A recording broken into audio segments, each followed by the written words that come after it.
Assalamu alaikum tuğanlar, жалпы көрүүчүлөр.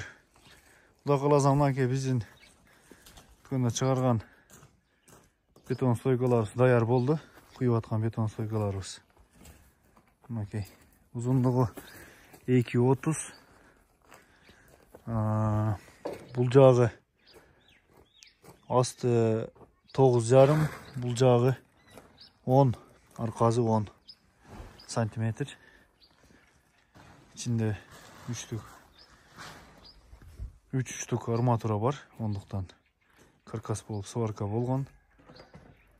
Кимде ким тала королорду тозом десе, огород королойм десе, жана малиналарга шпалера, эжегикларга шпалера кылам десе, стойкалар бүт баарына жарайт. Жана тугандар азырда куюлуп атат, мынакей. Мынакей дагы арматура салынган. Көрсөтсөк да болот. 3 штук арматура, каркас болгон. Ондук арматуралар.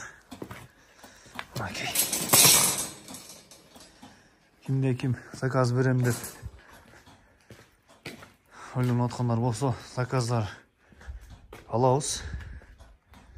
Анан тугандар бурчтарга бүгүндөн баштап мындай чоң болуп куюлат.